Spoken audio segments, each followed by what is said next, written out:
Namaste and welcome to Awakened Living with Nibodhi.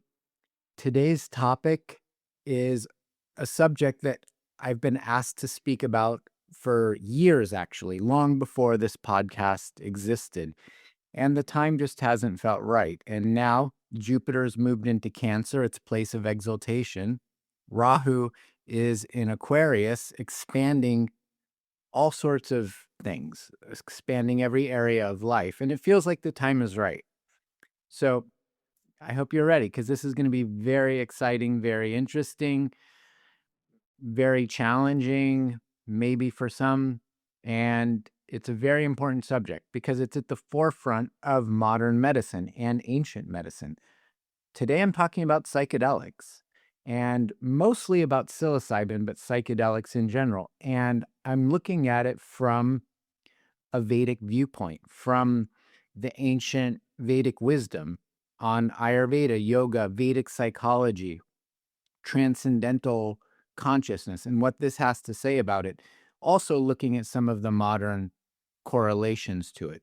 But this is a topic that I would say invites both curiosity and a lot of discernment because it has the potential to touch something very, very profound. And that is the relationship between our consciousness in the universe, and healing and transformation. So today I want to explore psychedelics through the Ayurvedic lens and with the focus on specifically psilocybin mushrooms. And I want to look at the mystery of the ancient Soma, because this is very profound in Vedic culture, this Soma, this nectar, this elixir of immortality, and what it is, what it was. And maybe it's a mushroom, maybe it's from within ourselves. I also want to explore psychedelics from the lens of the three doshas and the gunas, and also, really important, the trauma healing, and essential to all of it is integration. And so to do this, we need to hold two perspectives simultaneously, maybe two truths simultaneously. And the first one of those is that psychedelics can produce remarkable experiences, and the therapeutic potential and possibilities are limitless. And we're seeing that now. In modern culture, it's everywhere. Psychedelics are everywhere. There's psychedelic clinics. They're legalizing it. It was legal in the early 1900s, and then it became illegal for certain reasons, very political reasons, but they have incredible potential for healing. And then the Ayurvedic and yogic perspective, and that is that Ayurveda and yoga tell us that a temporary experience is not the same as a stable, lasting realization. And ultimately, all of life is a temporary experience, and our goal is seeking that which is eternal. And ultimately, nothing that is impermanent can provide us something that's permanent. It can help, but it's not the absolute reality. And so today we're going to talk about this, but my goal isn't to glorify or promote psychedelics or to not. It's just to provide an understanding, to understand them clearly within the Ayurvedic framework of healing and consciousness and Dharma, and what is dharmic and what is not dharmic.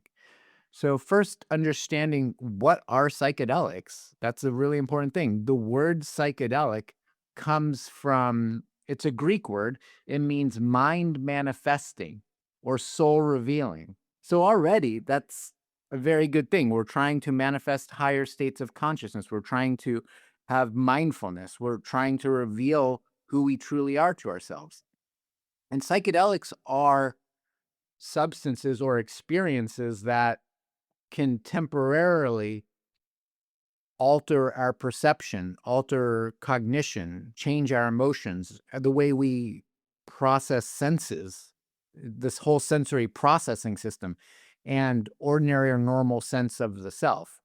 But I would actually ask then, what is normal? What is the normal sense of self? What is normal perception? And I would say that if we're not seeing beauty, if we're not seeing the divine, if we're not seeing God, Goddess, the creator, the creation the glory of existence in everything, in every moment, in every breath, our perception, our consciousness is actually altered from its natural state. Because yoga states, Vedas state, all traditions state that our natural state of consciousness is God consciousness. That's who we truly are. Sat Chidananda, pure bliss consciousness. And so this normal state where we think we're separate from everything else, that's the actual altered state.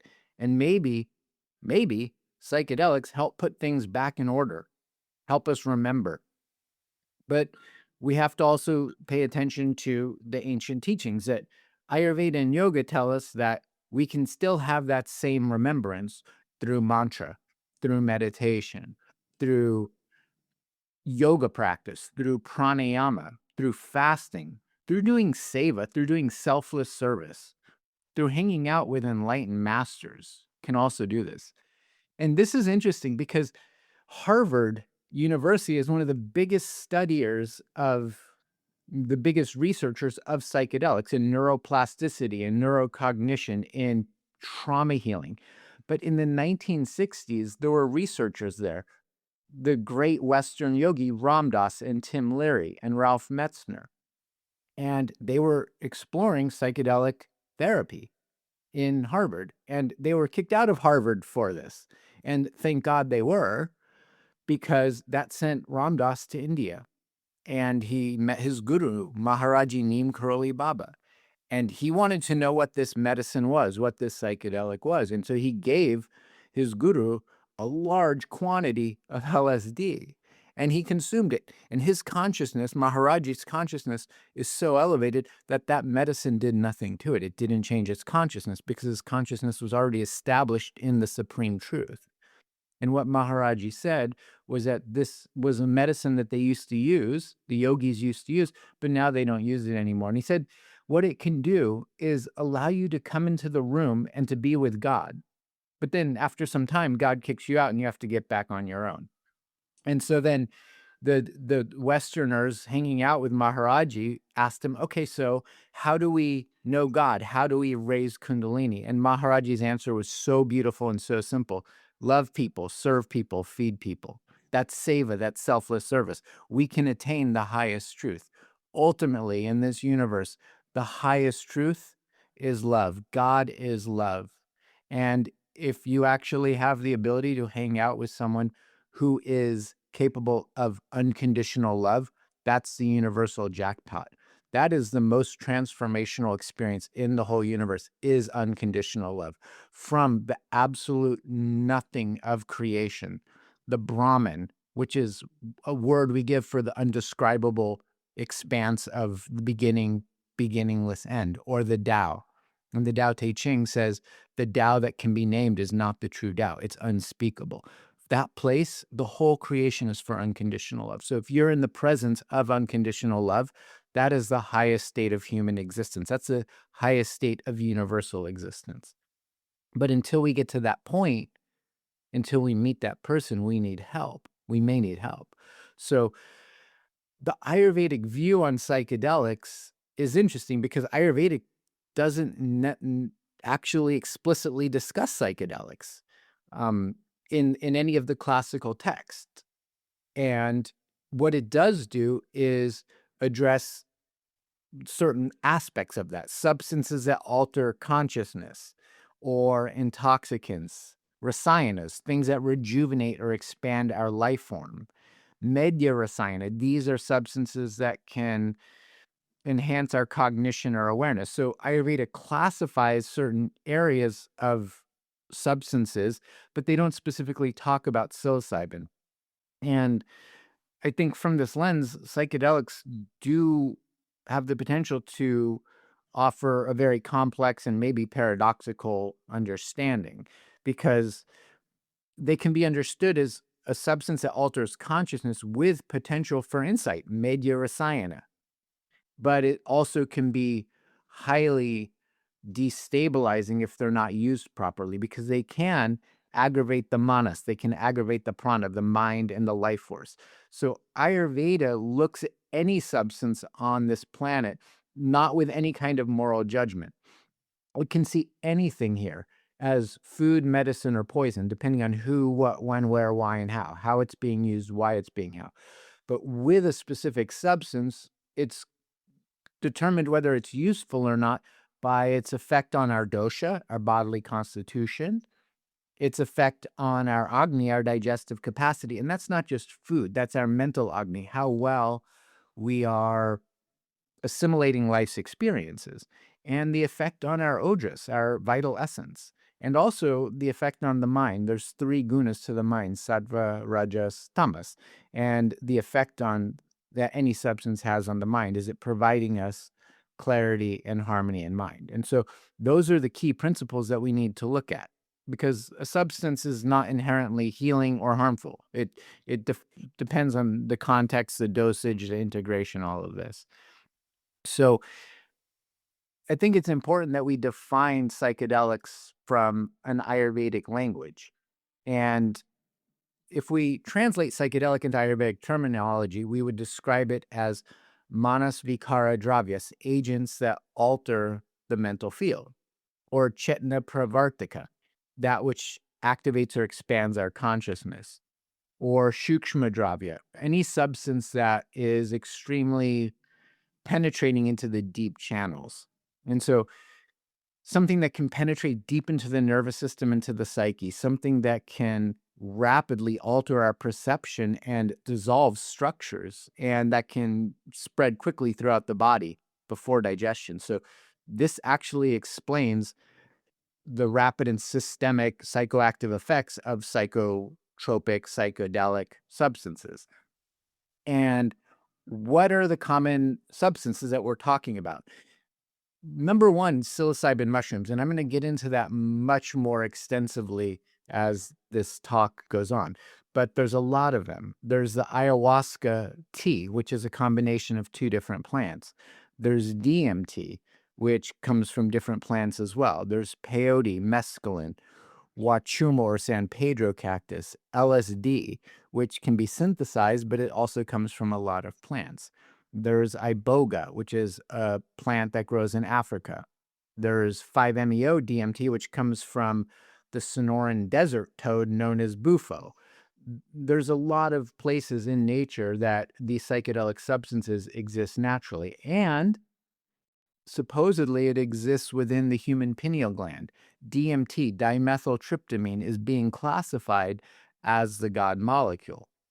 And also, supposedly, when we've done enough yoga, enough purification, when our nervous system, our channels, our shrotas can handle it, Kundalini Shakti, the entire creative power of the universe, wakes up from the base of the spine, goes up to the third eye, meets Lord Shiva, pure consciousness, and that Soma Amrita, that nectar of immortality, that God molecule, DMT, is secreted naturally. And we have the experience of the totality.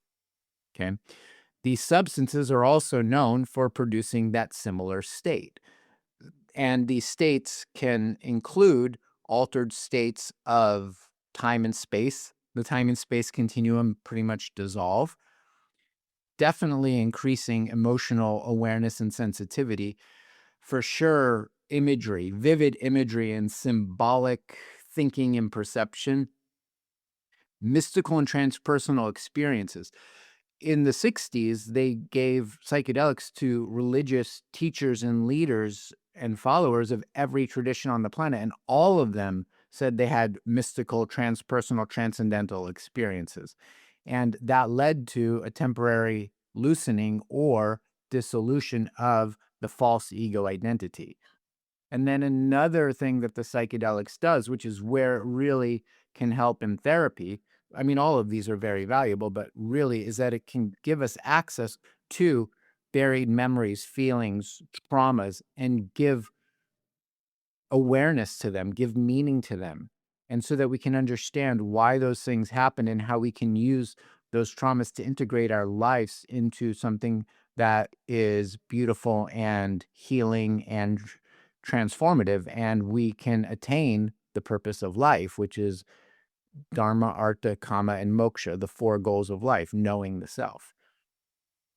And these things that Ayurveda describes that the psychedelics do in modern neuroscience, they're often discussed in relation to the changes in the neurology, into the brain network activities.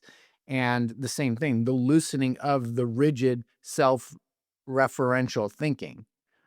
Because what they do is disrupt the mental patterns that keep a person locked in fear or repetition or the emotional constriction. From the spiritual perspective, that feels like an opening. It feels like a spiritual opening. The lotus is opening. The lotus has seen the light of the sun and now it blossoms.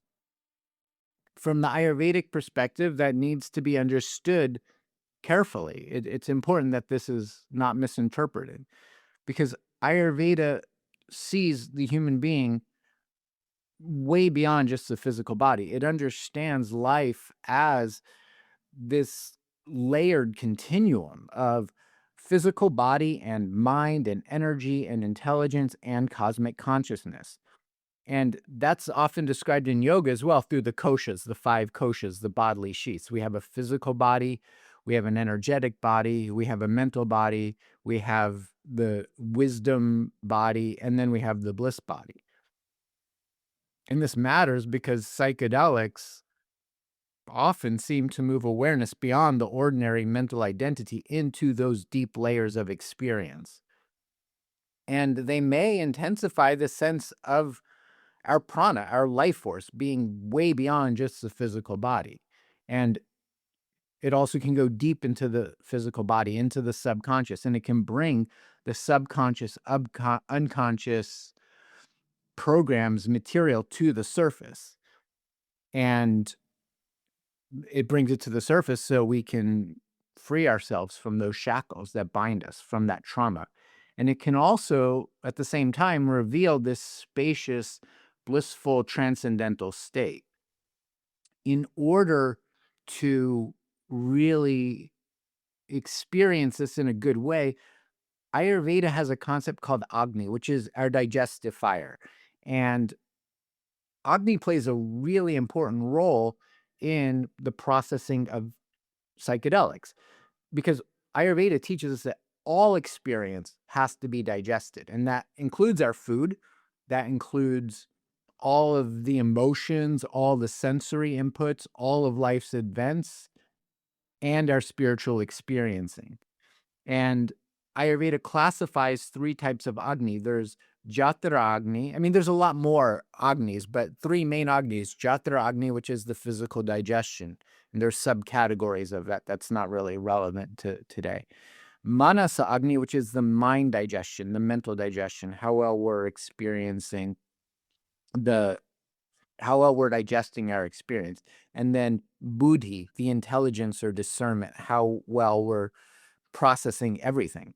And psilocybin specifically introduces a large volume of sensory inputs and gives the potential to access deep emotional content and to be able to go into the subconscious impressions mindfully, with empathy, with compassion, with love, with detached awareness, meaning we're witnessing as we're witnessing the clouds go by in the sky. So we no longer have such a strong identification with what is there. And if we have good Agni, the insight that we get from that journey can become wisdom, and then we can actually integrate that experience.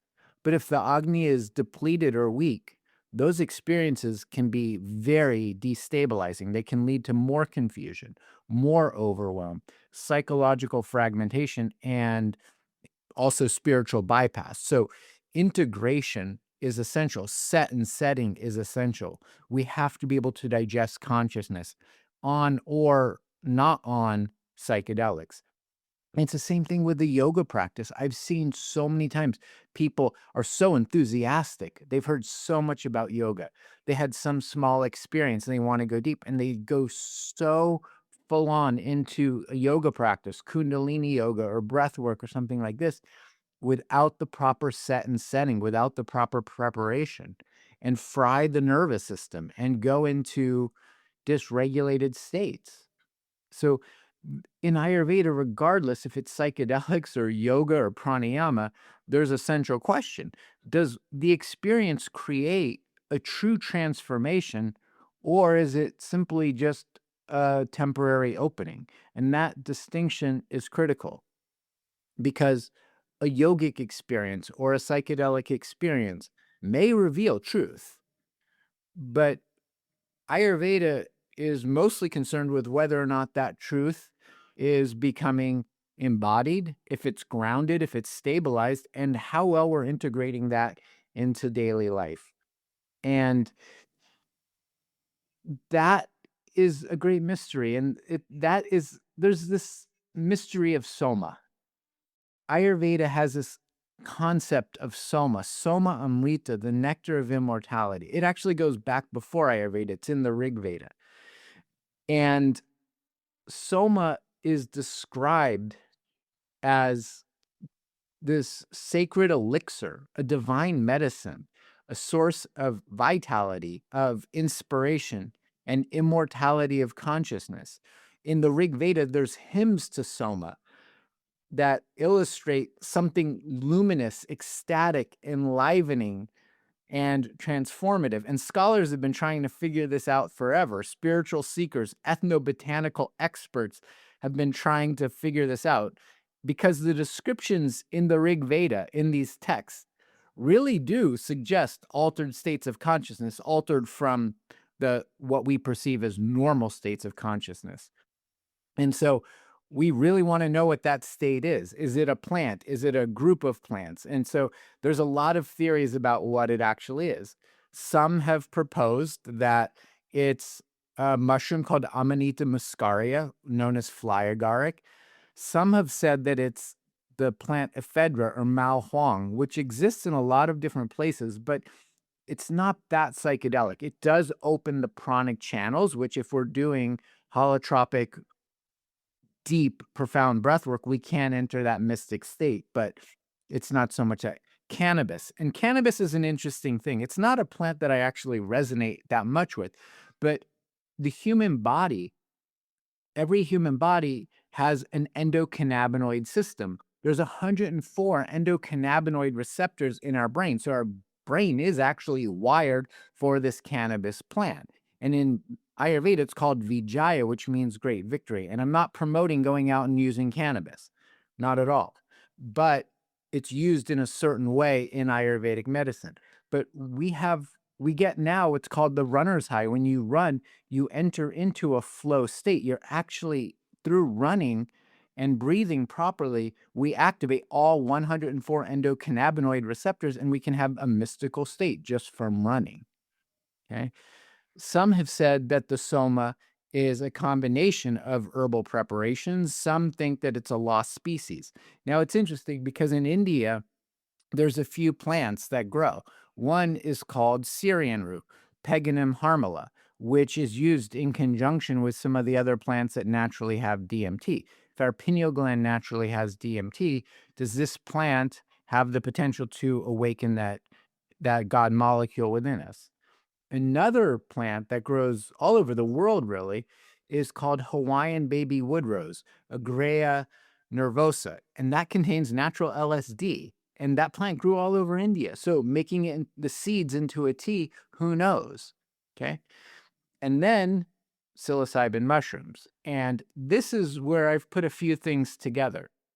So in India, cows are very, very sacred. Every part of the cow is sacred. They give milk, they give yogurt, butter, cheese. Cow is the mother. It nurtures life. The product, when the cow is loved and treated with respect, what comes out of there is Ojas rasayana substance. It builds the body. It's sattvic. It makes us feel love and compassion. And traditionally, their cow poop was used as medicine as well for wounds, for scrapes, burns. We would apply it topically. We can't do that now because the environment's polluted. But what grows out of cow poop? Mushrooms, psilocybin mushrooms. And so there's a lot of cows in India. Hence, there's a lot of mushrooms in India. And it also does grow out of elephant poop there. So I've seen that myself.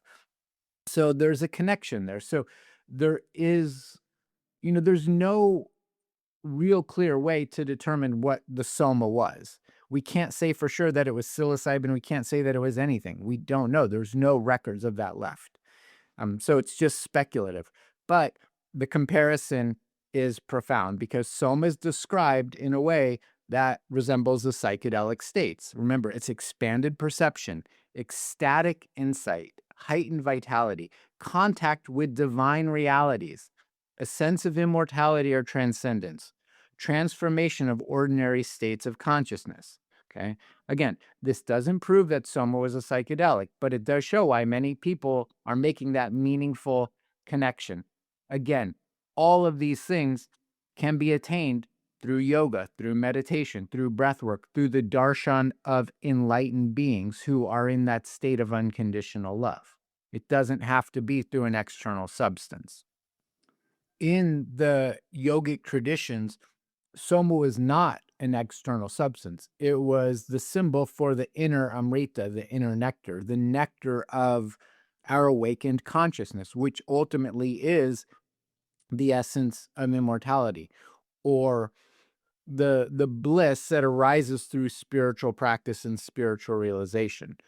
It's the acceptance and understanding that true Soma is not ingested from without. It's internally cultivated. The ocean of nectar is cultivated within us by churning all the samskaras within inside of ourselves.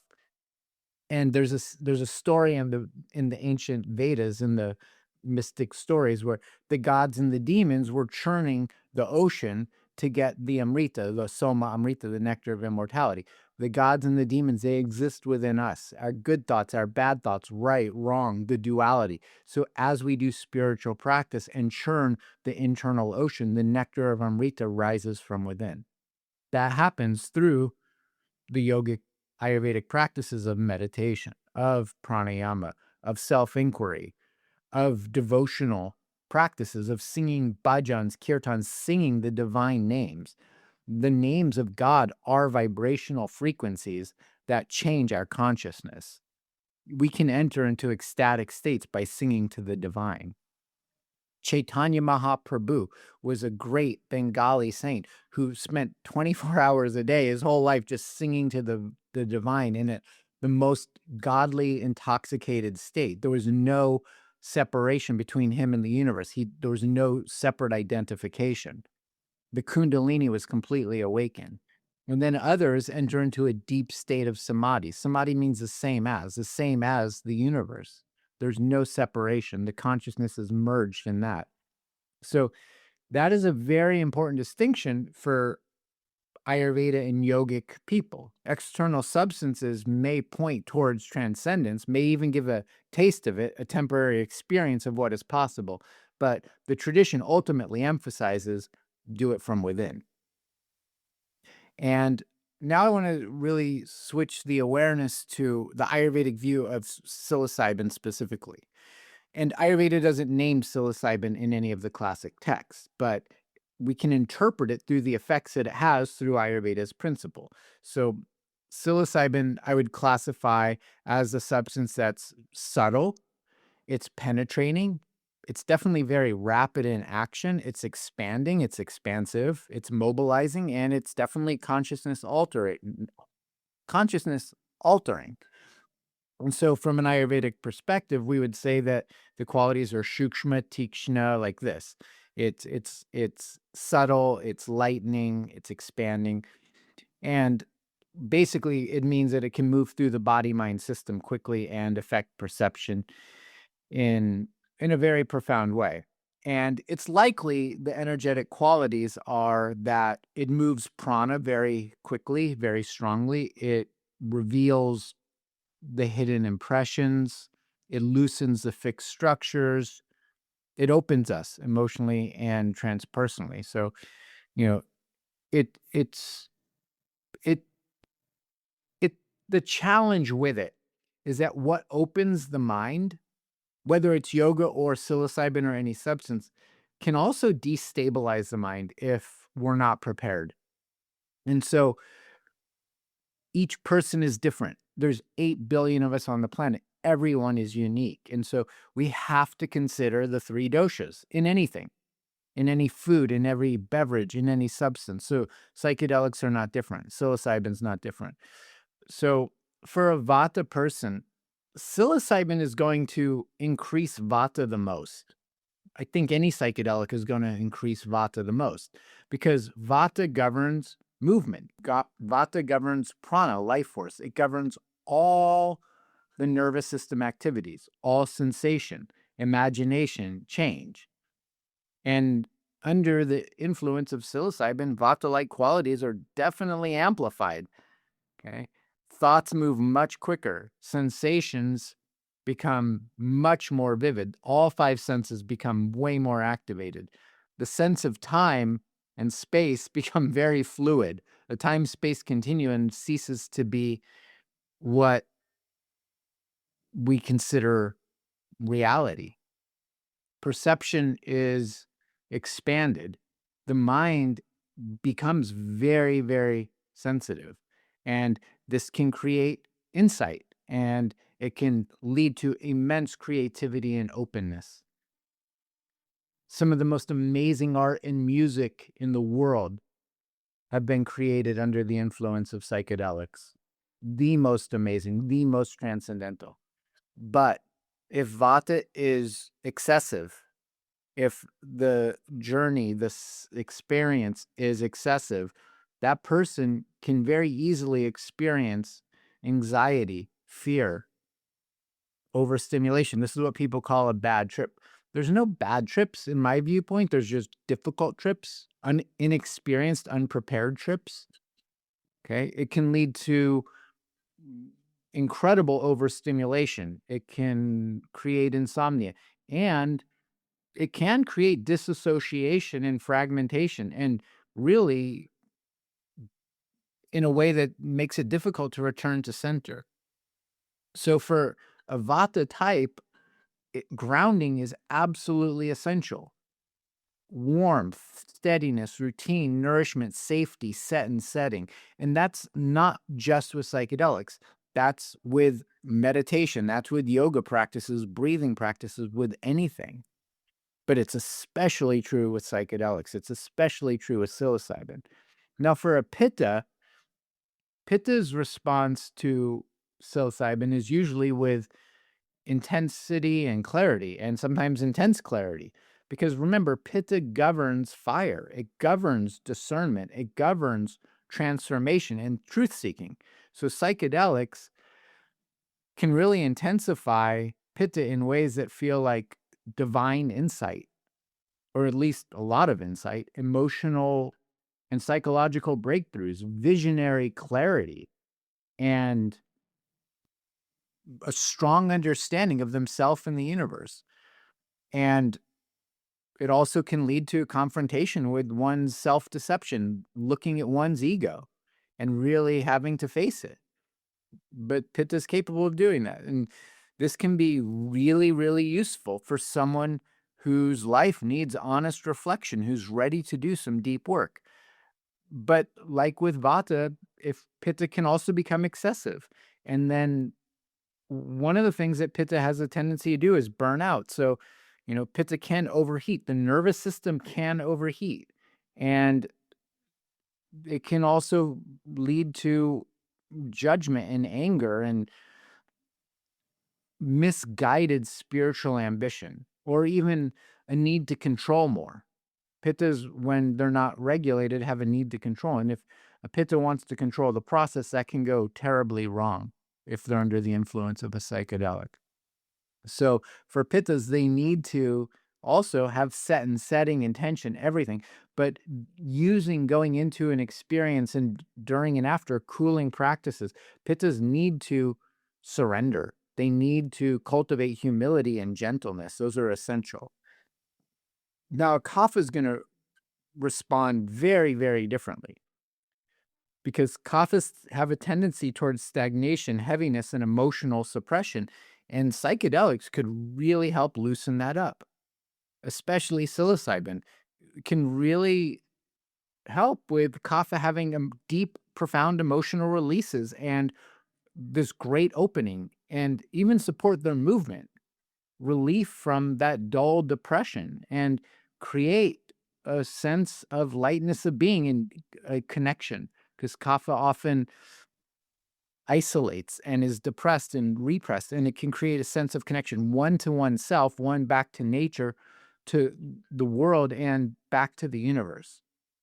But again, for a kapha, if it's overused or misused or poorly integrated, it can also lead to way more confusion and dependency and a tendency to maybe use altered states instead of seeking true change.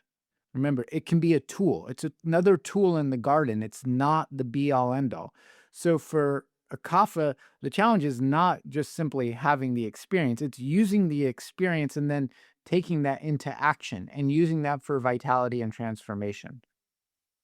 For all of the doshas, the nervous system, the prana vayu, the prana vata, the mind is not separate from prana. It's part of the prana is the heart and the mind, and there's 5 movements of prana. Prana vayu governs our perception, our sensory intake, our cognition. That's seated in the brain.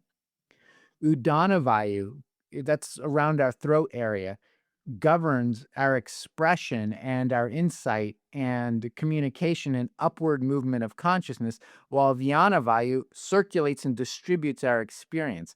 The 5 pranas need to be in regulation for any psychedelic, or especially psilocybin, to really be a benefit, because they're strongly stimulating the pranas, and they can greatly benefit us, and they can greatly perturb these subdoshas. They can greatly disturb the prana if it's not used rightly.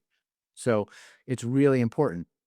Again, when prana vayu is stimulated, we have amplified sensory perception. When udana vayu is stimulated, we have heightened visionary cognition, imagery, symbolism appear. And when Vyana Vayu is stimulated, we're having a full body energetic experience. And so if that is balanced, if it's regulated, if we've gone into an experience with proper awareness, with proper set and setting, this can feel like true expansion, true insight, and true awakening. It doesn't just feel like it, it's what it is. And if we're going to the experience unbalanced and not prepared, it can create great anxiety, great disassociation, panic, fragmentation. And this is why grounding, containment, set and setting intention are all 100% essential. And in modern therapy, they're doing this. They're creating clinics all over the United States, all over Canada, UK, Europe, Israel, Australia, all over the world. They're creating these clinics that provide this safe haven, this safe experience for people to go through it. And it's profound because it treats so many things. It's so beneficial. I'll get to that in a little while. I want to continue on the Ayurvedic yogic path and then get into the modern stuff. So the other concept we look at in Ayurveda is the subtle essences of prana, tejas, and ojas. Again, we've talked about prana, but prana is the life force. It's the movement of consciousness. And that is very, very greatly increased during a psychedelic state, during a psychedelic experience. And like I said, it can become very erratic if it's not grounded. Tejas is the fire. It's the inner fire. It's the inner illumination. It's our perception. And this definitely becomes intensified, and it can intensify our clarity, our insight, and our ability to see the truth. And it can also, in excess, create intensity or burnout. It can fry the nervous system. Ojas is our immunity. It's our resilience, stability. It's the emotional safety. It's the vital essence of being. And using too much psychedelics definitely can deplete and overwhelm that ojas if it's repeated excessively. And when you're doing it for real spiritual purposes or for real healing, it's not going to be used excessively. It's used for a limited period of time. If you're using it for recreational purposes, that's not really what we're talking about. And that's not really what modern neuroscience, modern counseling, psychology, Ayurveda, or yoga is really encouraging at all. Okay. Ojas needs to be rebuilt during integration periods. Okay. So healthy psychedelic work, healthy psychedelic therapy includes and requires that we have sufficient ojas, that we have the physical, mental, emotional safety and stability, that we have balanced tejas, so we have clarity without the nervous system and the mind becoming overwhelmed, and that our prana is grounded so we can expand. We need to have roots for a tree to grow tall. And then the final thing about Ayurveda is what we call the gunas, the qualities, and that's sattva, rajas, and tamas.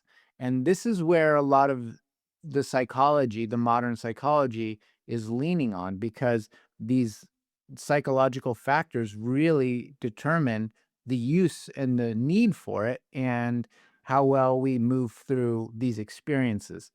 Tamas is inertia. It's the darkness, the heaviness, the obscuration. It's the unconscious material.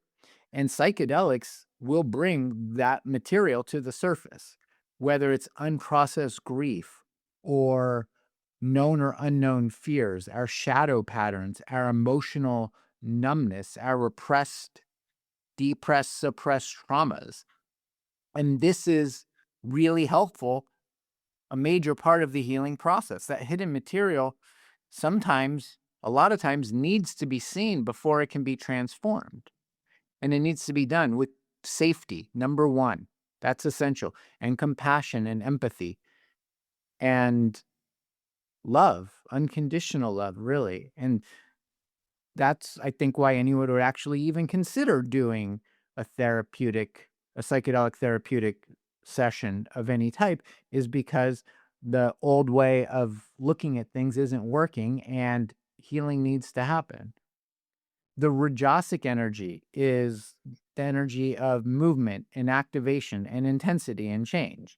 It's the activation and processing. And so during a psychedelic experience, a psychedelic therapeutic session, Rajas may become very strong. There may be huge emotional surges. There could be restlessness. There's a lot of times catharsis, energy release, psychological understanding or moving of psychological energies. Intense insight can happen. And this is the phase where the system is actively processing what has been revealed.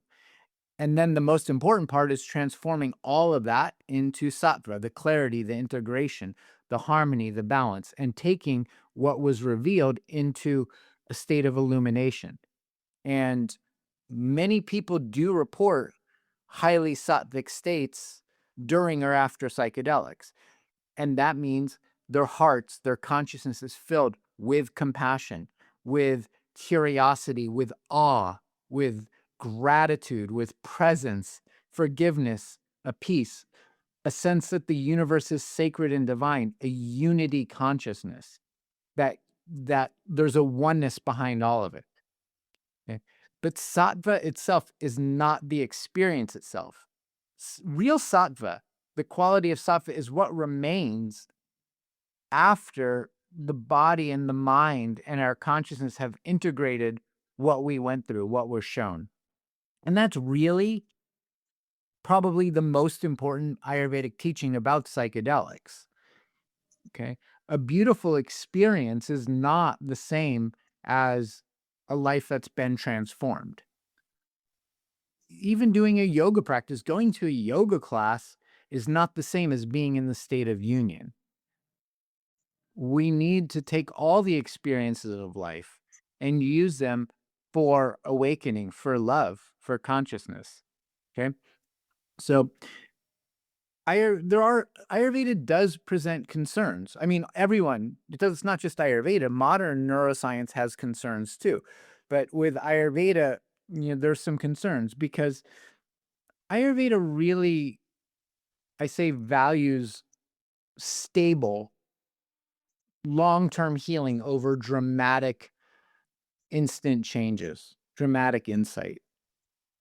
And yeah, a person may have a mystical experience, but if their life becomes more unstable afterwards, it wasn't medicine. The medicine, or it was medicine, but it hasn't been digested. It hasn't been assimilated. It hasn't been converted into something useful. So, there's a few potential risks from an Ayurvedic viewpoint. Number one is vata derangement. That I would say would be the most common. And then from that becomes the prana can become unstable. And then there's a loss of grounding in reality. Or, that Agni disruption, the inability to process the experience into life. And then again, if someone's using anything frequently that's not beneficial, it's going to deplete the ojas. And also, it can, I've seen it in people lead to spiritual bypass where they mistake the experience for realization. People take a psychedelic and now they think they're Christ. And the truth is, they are Christ and they're Buddha and they're Krishna and they're Shiva, as is every other soul in creation. So there are potential risks. Okay? And I would say that the most vulnerable are people who have very high vata constitutions. And I wouldn't recommend this for anyone who has trauma without very, very strong support systems in place. In modern psychedelic therapy, there's therapy long before they ever give the psychedelics. They're doing meditation, breath work, trauma work, somatic experiencing long before they ever get the psychedelic. Okay. So don't just think that taking a psychedelic is going to heal all the problems. There's a lot of work that goes into it.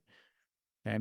Also, just weak digestion, whether it's physical or mental weakness in digesting food or life experience. Again, that's related to high vata.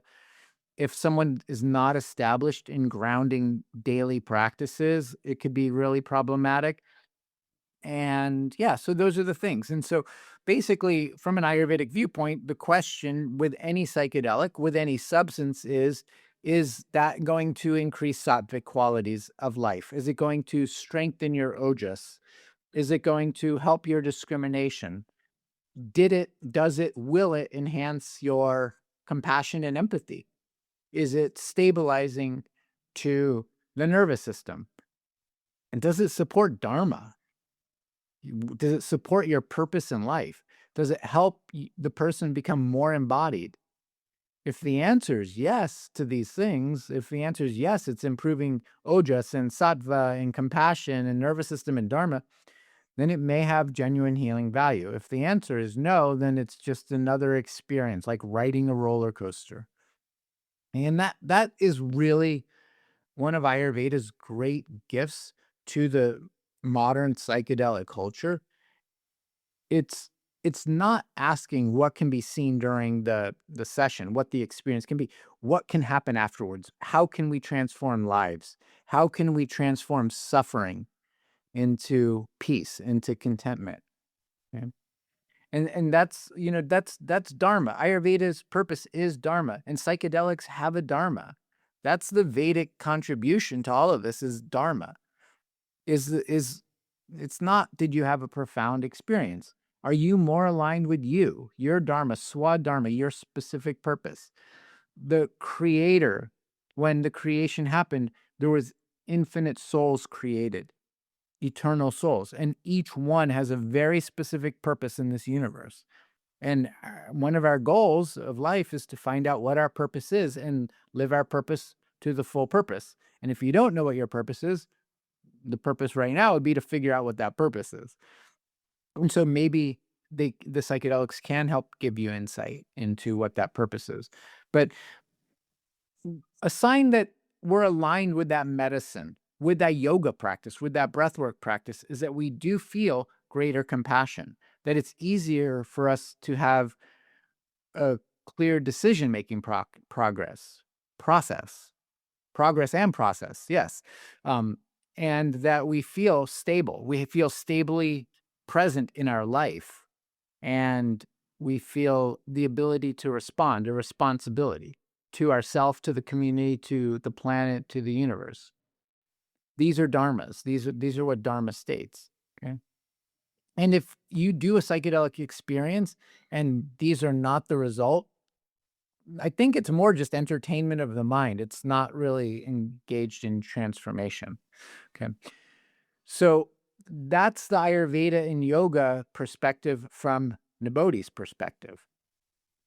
And this is Nibodhi's take on it because there's no scriptural text about this. It's my understanding of Ayurveda and my understanding of psychedelics.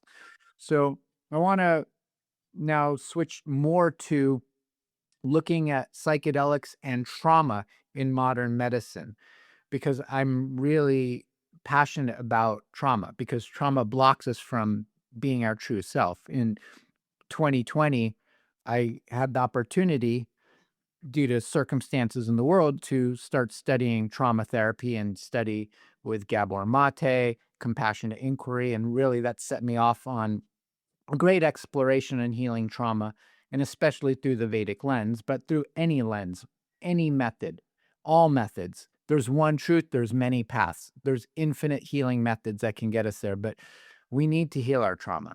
And there's individual trauma, there's family karma, there's ancestral trauma, there's global community trauma, all of it. And so in modern medicine, psilocybin and other psychedelics are being studied in very structured therapeutic settings. And what they're using it for with great results is number one, treatment-resistant depression. They're getting people off of these antidepressant drugs very quickly. Okay. Another one is anxiety at the end of life. So many people are afraid to die. It's the second biggest fear in the world. For some reason, the fear of public speaking is the number one fear. I think maybe that's just because of ego structures, but the same reason why people are afraid to die. So there's a huge death and dying project around psychedelics and helping people overcome that fear. Definitely the psychedelics are having profound results with treating all types of addiction. Now, one of the biggest studies is on PTSD and CPTSD and trauma-related symptoms. And it's really the biggest group is veterans. They're doing so much therapy with veterans and getting profound results, profound results in short periods of time. Okay. Also, it's great for existential distress and psychological rigidity. But the promise of these therapies is not that they're going to fix the trauma instantly. It's not one session. They can help. They may help loosen the grip on fear, on avoidance, on ego-based or identity-based suffering so that the person can process what has been suppressed, repressed, depressed, frozen. The sympathetic nervous system has 4 states: fight, freeze, fawn, or flight. In either case, there's no safety, and this kind of therapy can provide that safety. And many people with trauma don't lack insight. They lack access to the right tools. And psychedelics seem like they're providing access, at least temporarily. And what that can do is help the person to feel, period. To remember, to release, reframe, reconnect, review, and then recreate what the new version would be. There's what psychedelics do is disrupt certain mechanisms in the brain from a modern neuroscience perspective. They decrease the default mode network's rigidity. And so we can access a sense of safety and security and break out of those patterns that have kept us locked in these rigid patterns. What Ayurveda and yoga call samskaras, these rigid patterns created over and over and over again. And another thing that they do is they increase the overall global brain connectivity, which basically enhances neuroplasticity. They're using psychedelics and regenerating brain cells, lighting up parts of the brain that have not been lit up or have died. Okay. And again, in that, there's a loosening of these ego structures, these identity structures. It also then, through that, allows for better, or maybe I don't say better, increased emotional access and reconsolidation of the way we see the world. A patient with long-term depression may experience temporary dissolution of the identity that I am broken, I am bad, I need fixing. And they can re-experience emotional pain with safety. And one of the things that trauma work does, what compassionate inquiry does, and what psychedelics do, it's not that it makes us feel better. It makes us better at feeling, because we're here to feel all of it, not to suppress it, not to repress it, to feel all of it consciously without over-identifying with it. And that provides us a shift in self-love, in self-empathy, and self-compassion. And through that, we can have a new narrative on life. The Ayurvedic view is that these samskaras are loosened. They're temporarily loosened. And the vrittis, these are the fluctuations of thought waves. There's a yoga sutra, yoga chitta vritti nirodha. Yoga is the cessation of the vrittis, the fluctuations of the mind. This, that, good, bad, right, wrong, too much, too little. So from an Ayurvedic lens, the psychedelics can basically allow us to observe the vrittis versus identifying who we are with them. And that leads to the buddhi, the intelligence, and we can reorganize our perception in a way that's aligned with divine truth. Okay. But in these modern clinics, in the therapeutic context, they're depending heavily on, number one is the preparation. There's work to do long before the session. The set, there needs to be a safe container. The set and setting is absolutely essential. Don't just go out into New York City and take psychedelics. That's insane. New York's already insane. That's going to increase the insanity. Okay?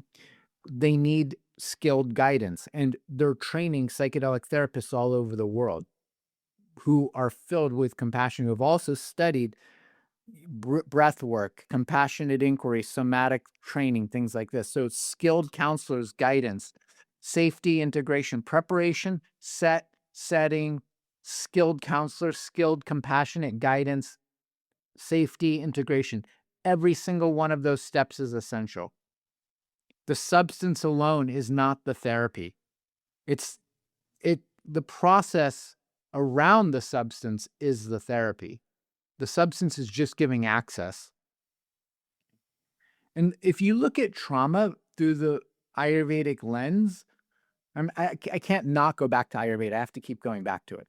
But if you look at trauma through the view of Ayurveda or yoga, it understands trauma not just as a psychological event, but it's a disturbance to the entire ecosystem. Because trauma is going to affect our prana. It's going to affect the nervous system, the sleep, digestion, our ojas, our emotional and erotic intelligence, our emotional and erotic regulation, our memory, the subtle body, the patterns of the vrittis and samskaras and vasanas. The Vedic viewpoint is that trauma is not just a memory. It's a pattern of conditioning that shapes our perception and behavior and bodily responses. And then that becomes the ego structure, and we think that that's who we are. But we're not our trauma. We're not the experiences that happen to us. We're not our parents' experiences or our great-grandparents. We're not what happened to us. We're a sovereign being. Those are part of the experience that we've had, but that's not who we are. And a very clearly guided, compassionate, empathy-filled experience may temporarily weaken those patterns, and that's helpful. And then the transformation begins. We have to create space, we have to create a framework where we learn to live differently after that opening happens. The opening is one thing, but what happens after the opening? Okay? The integration is indispensable. And that's where Ayurveda and yoga are at the forefront. And if anyone's listening to this who is doing psychedelic therapy, who is a psychedelic therapist, who's working with this, really, I encourage you to look into yoga and Ayurveda, because using these frameworks, I think, is key. Again, psychedelics are going to open perception, and it may show the person something profound. But after that peak experience, the body and mind must learn how to carry the insight. And yoga provides the framework to stabilize it.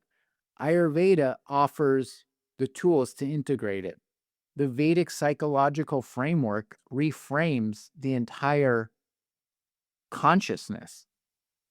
And together, yoga is going to provide the nervous system with that regulation. Meditation practices stabilize the witnessing awareness of consciousness to keep the person in that state of witnessing and in the state of love. We can use Ayurveda to restore the doshas and rebuild the ojas and rebuild the body. And with the Vedic understanding, with the self-inquiry practices, with the different Vedic tools, we can really integrate those experiences without distortion, without inflation or confusion, because these are the tools that are necessary for the work to happen. And from that model of Ayurveda, yoga, Vedic psychology, compassionate inquiry, somatic healing, integration does include rest periods, warm and nourishing foods, proper rest afterwards. You shouldn't just go and do these psychedelics and then go back to work. No, there needs to be proper rest, proper sleep. Routines, daily routines need to be set in place. Ayurveda offers Abhyanga, the oil massage. It's so nourishing, not just for someone doing a psychedelic experience, but on a daily basis. It was actually considered in Ayurveda a non-negotiable. It was part of life, just like eating or going to the toilet. Okay. Doing gentle yoga, restorative or yin yoga, doing gentle restorative breath work, doing meditation, listening to sounds, healing sounds, vibrational frequency sounds. In the beginning was the Word. The Word was God. The Word was with God. There's no separation. Different frequencies, different harmonies, different notes, different mantras change our vibrational pattern. We know this from the work that Dr. Emoto did with water. He put certain words, you speak the word into the water and it vibrates at different patterns. Different sounds vibrate our cells in different ways and change our consciousness. Nature is the greatest healer of all, the 5 elements, spending time in nature, having a journaling practice, going to regular counseling, therapy, having community support, having a spiritual practice. Because remember, if you're a vata constitution, you need these warm, grounding, nourishing foods. You need the abhyanga. For pittas, they need cooling nature, water, meditation that's not striving to achieve anything, gentle breathing. Kapha needs more movement, more breath work, lightening diets. Everyone is unique. Integration is not optional. It is the healing. And that is Ayurveda, that is yoga, that is Vedic transformation. Ayurveda, yoga, Vedic psychology all together, it's the most elegant way to put all this together. It's a complete support system. Ayurveda regulates the body, the doshas, digestion, the subtle vitality.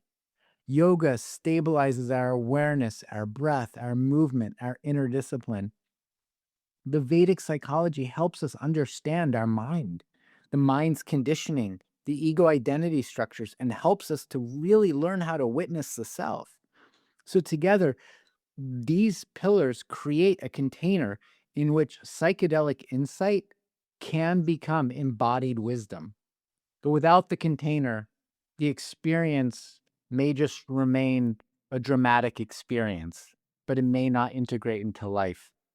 But with this container, the experience becomes so transformative, so meaningful, life-changing, truly life-changing. And I haven't really said this publicly before, but I wouldn't be where I am without psychedelics. As a teenager, ninth grade in high school, I was playing in a heavy metal band. Nothing wrong with that. Heavy metal is great if you like heavy metal. There's amazing heavy metal out there and conscious heavy metal too. But it wasn't my path. It was psychedelics. The very first thing, it changed the entire trajectory of my life. I would say the two most important things in my life was consuming psilocybin mushrooms, and I was a young teenager, and I'm not telling teenagers to do this. I'm not encouraging that at all. But that's what happened to me. I was a young teenager, and I consumed quite a large quantity, even for an adult, of psilocybin mushrooms. And I had an experience that changed the entire path of my life to doing what I'm doing today. And then the other one was meeting my guru, which is the embodiment, who is the embodiment of God's love, unconditional love. When you're in that presence, you're in a psychedelic state naturally. You're beyond the psychedelic state. Unconditional love is the love of the Creator, is the love of the universe, is the love of God. And love, true love, unconditional love, is the highest state of existence. No psychedelic can do that. It can help you realize that that's potential, but no psychedelic can do it. Nothing in the material world can do that because it's not material, it's universal. So that's the first time I've said that publicly, but it changed my life. Okay. And for me, it was life changing. So the thing is, I then surrounded myself. I met people, I met great yoga teachers, great guides to help guide me because I knew I didn't know anything. And so I found guides who could help me from then on. Okay. But psychedelics can be a powerful tool of consciousness, but they're they're they're they're not, you can't use them as a form of liberation. Okay. um they're not you can't use them as a shortcut to liberation. That's not going to happen. Okay. They may open your perception, and they may reveal hidden trauma, and they definitely have the potential to soften the ego structures, the identity. And they definitely have the potential to create mystical experiences, no doubt. And they have very powerful therapeutic healing properties. Okay. Ayurveda asks for more than just that opening. Ayurveda now asks for the digestion of it, of the experience. Ayurveda asks for the balance in life, for clarity, for embodiment, and to use what we have experienced for Dharma. What is your Dharma? Find that out and bring that into life. So, the biggest question is, if you're doing psychedelics or if you're doing yoga, what does it reveal about your journey towards awakening? The deepest experience, the deepest, most profound medicine isn't just what opens our consciousness.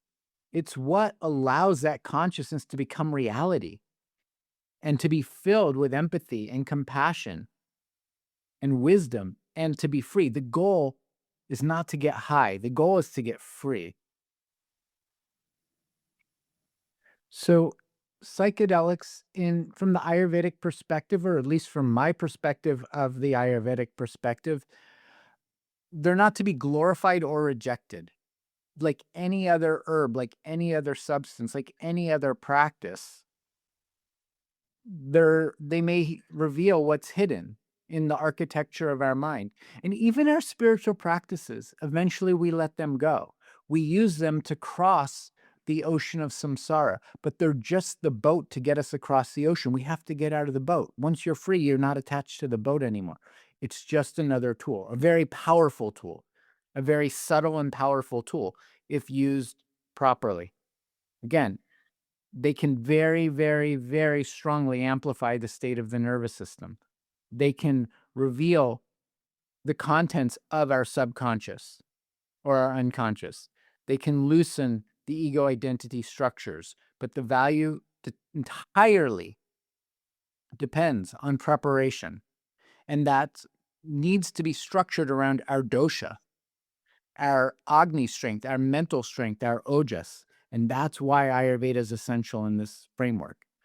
The context, the safe set and setting, the safety, the intention, the guide, and then the integration. And that's the true healing. Okay. So Ayurveda doesn't seek peak experiences, although that's not a problem. It seeks stable, embodied awakening. So from that viewpoint, psilocybin psychedelics may open the door. Ayurveda teaches us how to walk the path. Yoga makes sure that we stay there. Ayurveda teaches us how to care for the body and the subtle system and carry the revelation.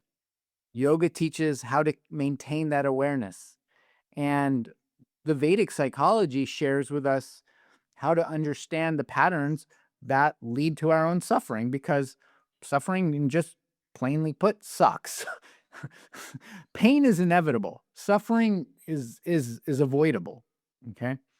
So this soma, whether it's understood as an ancient sacred substance or the inner nectar that happens when we awaken from within, the true goal is not to escape. The true goal is our own realization, is our own embodiment, is our own liberation in ordinary life, is our liberation while we're here on the planet.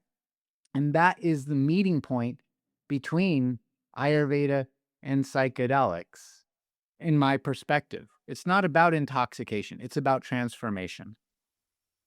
So I hope that today's topic was inspiring, enlightening, educational, entertaining in some way. If you are in the psychedelic field and want more information about yoga and Ayurveda and Vedic psychology, trauma healing, I'm available. If you're in the Ayurveda yoga field and you want more information about psychedelics, I can provide you resources. I can guide you to people who are doing this work professionally. There's tons of information out there. The most important thing is safety and compassion and empathy. The goal is love. In all endeavors, who we are in our essence is love. We are the embodiments of love. We are the embodiments of God, Goddess, the supreme consciousness. And we have amnesia. We forgot who I am is. Okay? So please, if this was inspiring, share this. Share this with your friends. Share this with everyone. And subscribe to the podcast, subscribe to the newsletter for more information, for more studies, for more discussions on health and consciousness and what it means to live an awakened life. Thank you for joining me. Until next week, fill your hearts and minds and thoughts and consciousness in every action with love, and go be love. Be the love that you want to see in the world. Namaste.